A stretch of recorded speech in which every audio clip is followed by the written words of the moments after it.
श्री शिवाय नमस्तुभ्यम। दोस्तों, आप सभी लोग जानते हैं कि 6 जून 2024 को है वट सावित्री अमावस्या और आप सभी लोगों को इस वट सावित्री अमावस्या की बहुत बहुत हार्दिक शुभकामनाएं। दोस्तों, ये दिन माताओं बहनों के लिए बहुत ही ज़्यादा विशेष और बड़ा होता है और इस दिन बरगद के पेड़ का भी बहुत ही बड़ा और विशेष महत्व होता है। तो दोस्तों, इस दिन आप लोगों को गमले में शिवलिंग बनाने वाला उपाय ज़रूर करना चाहिए, जो कि पंडित जी ने अपनी अभी की ही कथा में यहाँ पर बताया हुआ है। और बहुत सारे लोग ये भी ज़रूर जानना चाहते होंगे, क्या हम इस वाले उपाय को बरगद के पेड़ के नीचे कर सकते हैं, क्या बड़ के पेड़ के नीचे कर सकते हैं। तो ये सारी बातें जानने के लिए और इस गमले में शिवलिंग बनाने वाले उपाय को समझने के लिए आपको इस वीडियो को पूरा देखना पड़ेगा, क्योंकि ये वाला उपाय बिल्कुल नया उपाय है और जो भी पंडित जी नया उपाय बताते हैं उस उपाय का जो फल है वो आपको बहुत ही जल्दी और बहुत बड़ा होकर मिलता है। तो आइए जानते हैं इस गमले में शिवलिंग बनाने वाले उपाय को आपको इस वट सावित्री अमावस्या के दिन कैसे करना है। आपकी वट सावित्री की पूजा अलग रहेगी और उपाय अलग रहेगा, इस बात का ध्यान रखना अगर आप लोग इस वाले उपाय को करने वाले हो।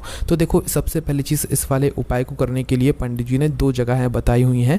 पहला तो है कोई भी ऐसा पेड़ जो कि पूजनीय हो, उसके नीचे आप लोग ये वाला उपाय कर सकते हो। बेलपत्री, शमी या पीपल या बड़ का पेड़, जो भी पेड़ पूजनीय हैं उनके नीचे आप लोग ये वाला उपाय कर सकते हो। दूसरा जो स्थान है वो है दोस्तों आपके घर में जो गमला होता है वो स्थान, ठीक है। गमले में कोई भी पौधा लगा हुआ चल जाएगा, ठीक है, पर गमले के अंदर तुलसी जी का पौधा नहीं होना चाहिए। अगर गमले के अंदर तुलसी का पौधा लगा हुआ है तो आप उसमें ये वाला उपाय नहीं कर सकते, इस बात का विशेष रूप से आप लोग ध्यान रखिएगा, ठीक है। तो आप लोगों को करना क्या है, अगर आप इस दिन बड़ के पेड़ के नीचे भी इस वाले उपाय को करना चाहते हैं तो बिल्कुल कर सकते हैं, ठीक है। पर जो पूजन आपकी जहाँ पर पूजन हो रही है उससे थोड़ा अलग हटकर कीजिएगा, पूजन आपकी अलग होगी और उपाय थोड़ा अलग होगा, है ना। तो आप लोग इस वाले उपाय को बड़ के पेड़ के नीचे भी करोगे तो भी कोई दिक्कत वाली बात नहीं, क्योंकि वो पूजनीय वृक्ष है और पंडित जी ने पेड़ के नीचे भी इस वाले उपाय को करने के लिए यहाँ पर कहा हुआ है, ठीक है। तो अब देखिए इस वाले उपाय को करना कैसे है वो देखिए। तो सबसे पहली चीज़, इस वाले उपाय को आप सुबह के समय से लेकर दोपहर के समय तक कर सकते हो। वैसे भी वट सावित्री अमावस्या के दिन रहेगा, तो भाई जब तक आप वट सावित्री अमावस्या की पूजन का समय रहेगा जब तक आप इस उपाय को भी यहाँ पर कर सकते हो। मतलब जितना सुबह हो सके आप इस उपाय को करने की कोशिश करना। बाकी 10, 11, 12 बजे तक भी अगर उपाय करोगे तो भी कोई दिक्कत वाली बात नहीं है, और अगर इससे भी देरी हो जाती है तो भी कोई दिक्कत वाली बात नहीं है, आप उपाय को कर लेना। बस शाम होने से पहले पहले आप उपाय को पूरा कर लेना, ये बात आप लोग ध्यान रखना, है ना। तो उपाय को करने के लिए सबसे पहली चीज़ दोस्तों आप लोगों को जो चीज़ लगने वाली है वो है दोस्तों 2 लोटा जल। क्या? 2 लोटा जल, ध्यान रखना। 2 लोटा जल ना हो तो भाई 2 पात्रों का जल आप लोग रखना अपने साथ में, है ना।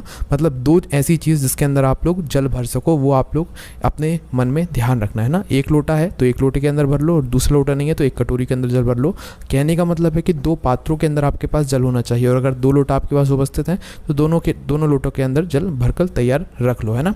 2 लोटा के बाद में जो सबसे ज़रूरी चीज़ आती है आती है दोस्तों 5 बेलपत्री। क्या आती है? 5 बेलपत्र। ये 5 बेलपत्र आप लोगों को कहीं से भी नहीं मिलने वाली है, क्योंकि ये वाला उपाय हमें भगवान शिव जी के मंदिर में जाकर करना ही नहीं है।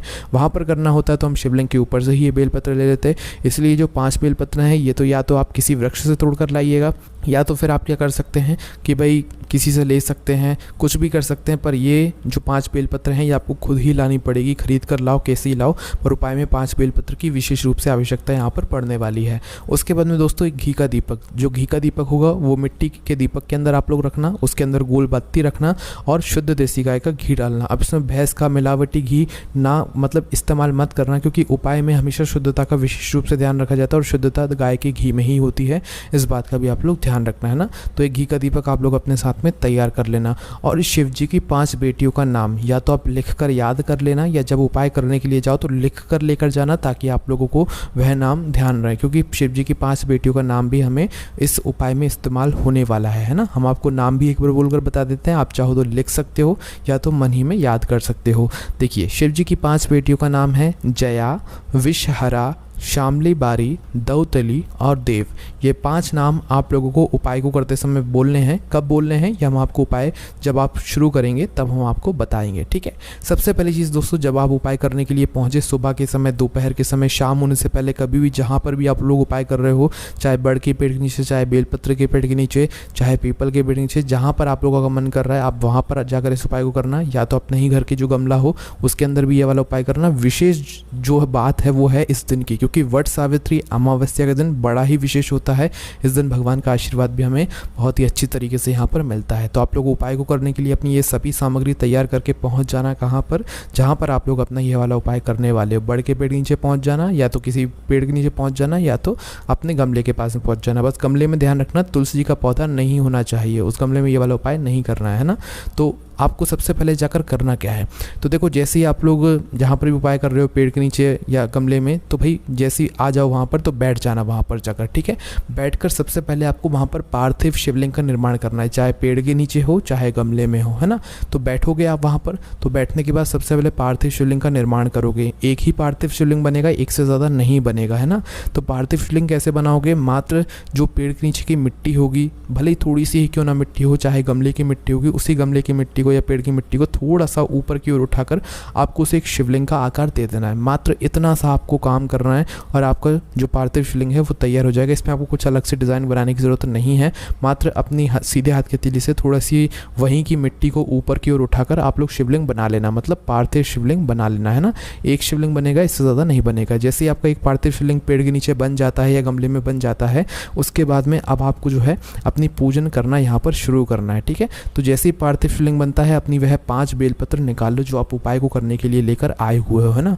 अपनी ये जो 5 बेलपत्र हैं ये आपको इसी पार्थिव शिवलिंग के ऊपर समर्पित करना है। पर कैसे समर्पित करना है ना, तो देखो ये जो 5 बेलपत्र हैं, एक बेलपत्र को एक बेटी का नाम लेते हुए आपको यहाँ पर समर्पित करना है। हमने आपसे बोला हुआ था ना कि भाई हर बेटी के नाम आपको यहाँ पर याद रखना है, शिव जी की 5 बेटियों का नाम आपको यहाँ पर याद रखना है ना।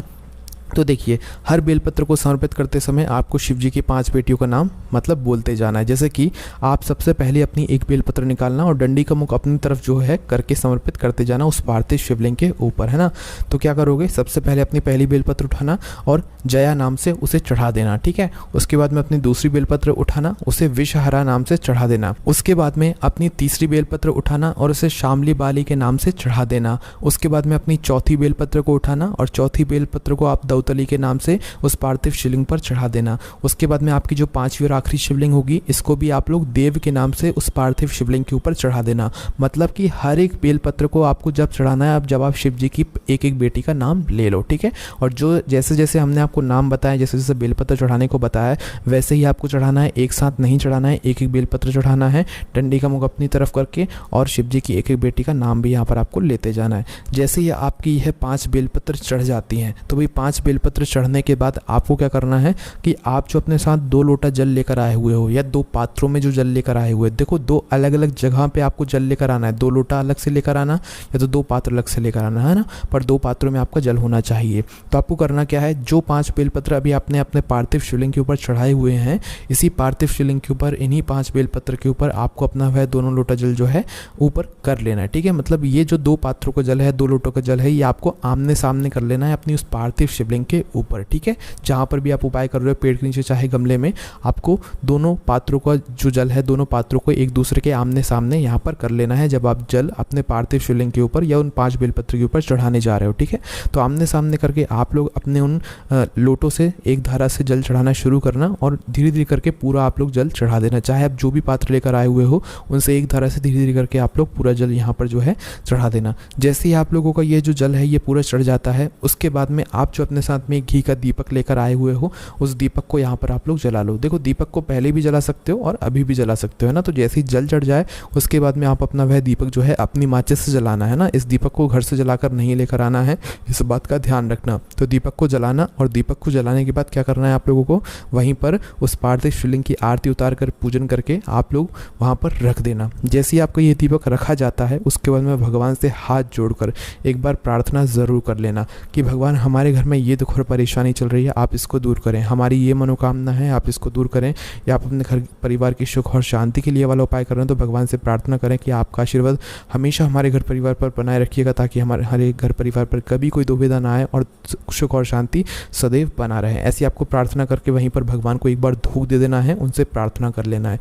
जैसे ही आपका ये सारे काम हो जाते हैं, उसके बाद में दोस्तों जो 5 बेलपत्र आपने उस पार्थिव शिवलिंग के ऊपर चढ़ाई हुई थी, उन 5 बेलपत्र को आपको एक एक एक करके वापस से उठा लेना है, उनको वहाँ पर छोड़कर नहीं आना है ना।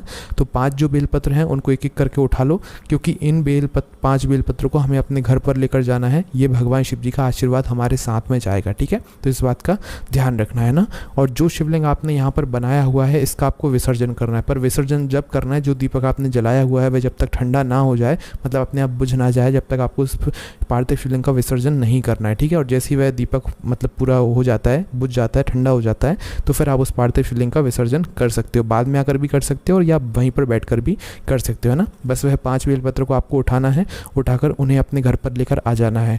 घर पर लाने के बाद इन 5 बेलपत्रों को किसी ऐसे स्थान पर रखना जो कि बहुत ही शुद्ध हो, अच्छी जगह हो, है ना, या भगवान वाले स्थान पर जाकर अपनी इन 5 बेलपत्र को रख देना। इसे किसी पात्र में रखना या तो किसी एक अच्छे से कपड़े में ऐसे रख देना, बांध कर नहीं रखना है, ऐसे ही खोल कर रख देना। बस 5 बेलपत्र को एक साथ ही रखना है। इनके अंदर भगवान शिव जी का आशीर्वाद यहाँ पर अब रहेगा। अब ये जब तक आपके घर में रहेंगे, जब तक आपके घर में कोई भी दुख और परेशानी नहीं आने वाली, इसलिए इन 5 बेलपत्र का आप लोग विशेष रूप से ध्यान रखना, ठीक है। तो देखिए, ये 5 बेलपत्र हमें अपने घर पर कब तक रखना है, तो पंडित जी ने यहाँ पर बोला हुआ है कि 2.5 महीने तक आपको ये बेलपत्र जो है वो अपने पास में रखना है। क्योंकि ऐसा पंडित जी ने कुछ नहीं बोला है कि इस बेलपत्र को कितने समय तक रखना है।